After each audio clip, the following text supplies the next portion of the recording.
عموماً کیا ہوتا ہے جب مرد کو کسی عورت سے شکایت ہوتی ہے تو مرد کے ہاتھ میں کیا ہوتا ہے؟ چلو طلاق دو، فارغ کرو، ایک طرف کرو. مرد کے لیے آئندہ معاشی مسائل اتنے نہیں ہوتے، اپنی حفاظت کا اتنا مسئلہ نہیں ہوتا. وہ عورت کو الگ پھینک کر اکیلے بھی زندگی بسر کر سکتا ہے.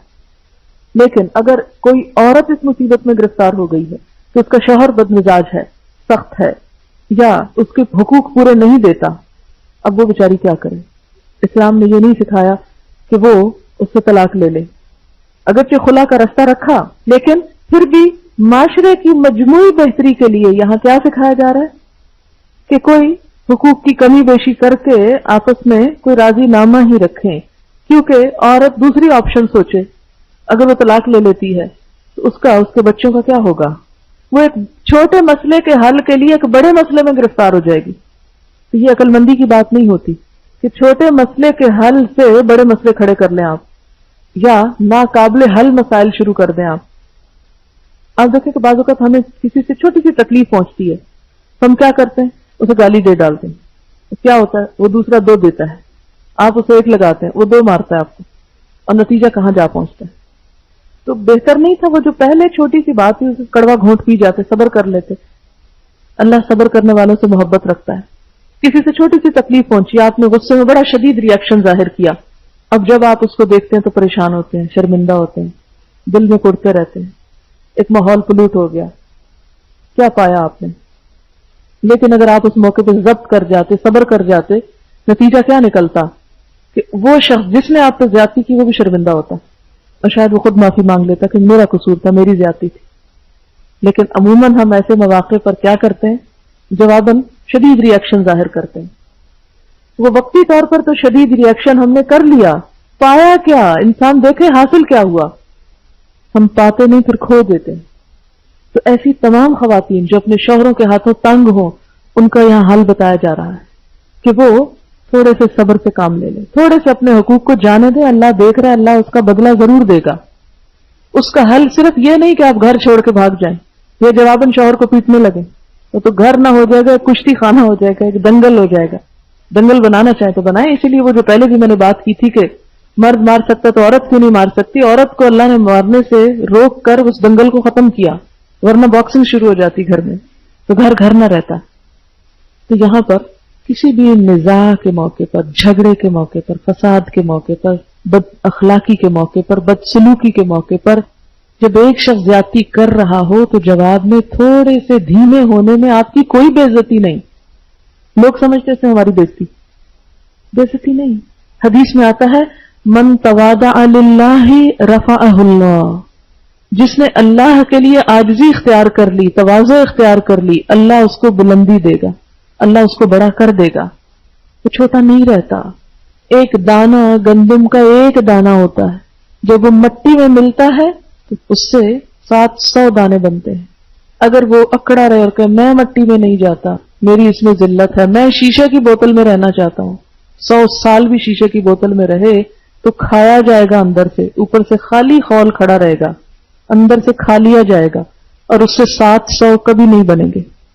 تو جو لوگ زندگی میں تکبر کا رویہ اختیار کرتے ہیں، اپنی انا کے خول میں رہتے ہیں کہ جی ہم بڑی شے ہیں، وہ کچھ نہیں پاتے.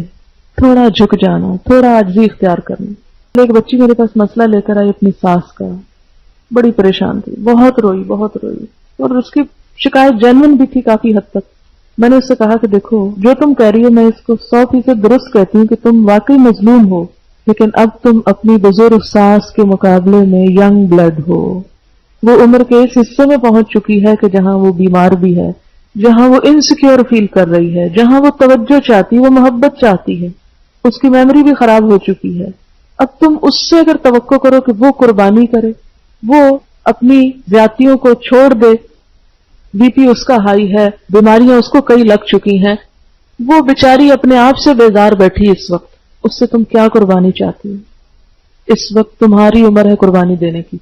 میں نے کہا سب کچھ بھول جاؤ، جو کچھ انہوں نے تمہیں کہا، یہ جو بھی تم پہ الزام تراشی بھی ہوئی، سب بھول جاؤ اور اللہ کے لیے بھولو، اور جا کے عاجزی سے نہ کیے پہ بھی معافی مانگ لو اور توجہ دو. تھوڑی سی وہ توجہ چاہتی، وہ محبت چاہتی.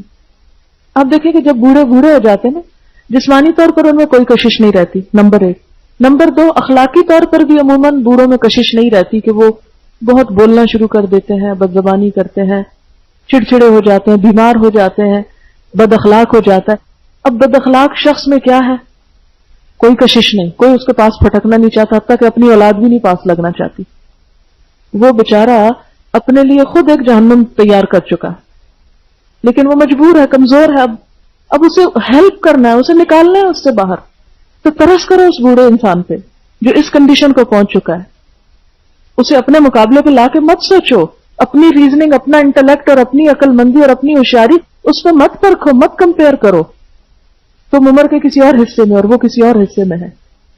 میں نے کہا اس کے اندر اب کوئی اٹریکشن نہیں، نہ جسمانی، اس عورت میں پھر شوہر کی وجہ سے بھی عورت انسیکیور فیل کرتی، جب میرے اندر جسمانی اٹریکشن نہیں رہی، شوہر مجھ سے بے نیازی کر رہا ہے، میرے اندر وہ اخلاق یا وہ اسٹیمنا نہیں رہا، میں بیمار ہوں، مجھے توجہ نہیں دی جا رہی۔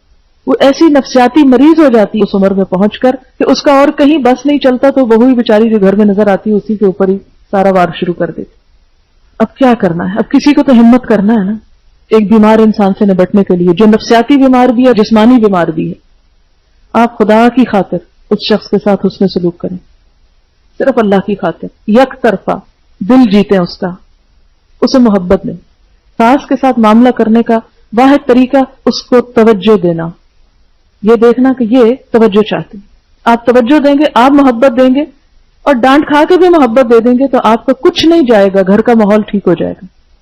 اور جب آپ کھینچا تانی شروع کرتے، اس نے ایسا کیوں کہا، فلاں موقع پہ ایسا کہا، فلاں جگہ میری یوں بےزتی کر دی، فلانی جگہ یوں بول پڑ، معذور سمجھیں اس کو اور بھلا دیں، ورنہ اس کشمکش کا کچھ نتیجہ نہیں، نتیجہ یہ کہ آپ بھی نفسیاتی پاگل ہو جائیں گے۔ بہت سی نوجوان لڑکیاں پاگل پن کے دورے پڑنے لگتے ہیں ان پر اس قسم کی کشمکش میں رہ کر۔ بسا اوقات مردوں کے اندر ایسا پاگل پن ہوتا ہے، فرمایا ان امرأۃ خافت من بالہا نشوزا او اعراضا، کہ شوہر توجہ نہیں دے رہا یا سرکش ہے، بدسلوکی کرتا ہے، تو بھی عورت صرف یہ نہ سوچے کہ میں اس سے الگ ہو جاؤں۔ ٹیلی فون مجھے آیا، اس میں بالکل ایگزیکٹلی یہی مسئلہ تھا ایک عورت کا، تو مجھے کیا کرنا چاہیے کہ بات کرتا ہے تو بد اخلاقی سے، ورنہ روٹ جاتا اور کئی دن بات نہیں۔ کیا کرے عورت، ہے پریشانی۔ اب بچے ہیں اس عمر کو پہنچ گئے کہ ایسی تعلیم کی عمر ہے، تو میں نے کہا کہ دیکھو دو ہی حل ہو سکتے ہیں نا، ایک تو یہ ہے کہ تم اس سے الگ ہو جاؤ، بڑا آسان ہے، کٹ ختم۔ اب دیکھو کہ اس کے بعد جو مسائل آنے والے ہیں، بچوں کی تعلیم ہے، ان کی فیس ہے، ان کی جذباتی ضروریات ہیں، ان کو باپ چاہیے، ان اینی کیس چاہیے۔ اب کیا کرو گی تم؟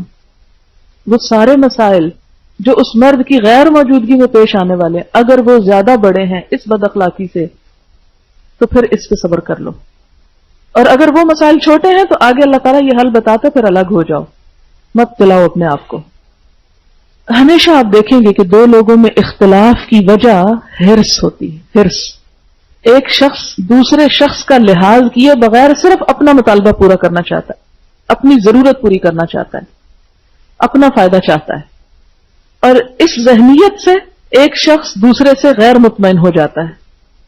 تو صحیح مزاج کیا ہے، حل کیا ہے کہ دونوں فریق ایک دوسرے کی معذوری کو سمجھیں اور رعایت کریں، دوسرے کو معذور سمجھیں اور معاف کر دیں، کوئی بات نہیں۔ جب پتہ ہے کہ میاں میں یہ کمزوری ہے تو اس کی کمزوری کو، آپ دیکھیں کہ بعض لوگ جسمانی طور پر ہینڈی کیپ ہوتے ہیں، بینائی نہیں، دیکھتے نہیں، اندھا ہے، بازو ٹوٹ گیا، پاؤں لنگڑا ہے، کوئی اور خرابی ہے، تو انسان ان کے ساتھ بھی تو نبھا کر لیتا ہے نا۔ تو کچھ لوگوں کے اندر جسمانی نہیں، نفسیاتی ہینڈی کیپ ہوتا ہے، اور اس کے پیچھے ایک لمبی ہسٹری ہوتی ہے، بچپن کی محرومیاں ہوتی ہیں، کوئی ظلم و تشدد ہوتا ہے، وہ لاشعور میں دبتا گھٹتا رہتا ہے، اور پھر شادی کے بعد بیوی پہ نکلنے کا موقع مل جاتا ہے اس کو۔ بعض بچوں کو ماں سے اٹینشن نہیں ملتی، وہ بیوی سے دگنی اٹینشن چاہتے ہیں، ماں والی بھی چاہتے ہیں اور بیوی والی بھی چاہتے ہیں۔ اب بیوی بیچاری کیا کرے، اپنے بچوں کو اٹینشن دے یا میاں جو بچہ بنا ہوا اس کو اٹینشن دے، پھنس جاتی ہے بیچاری۔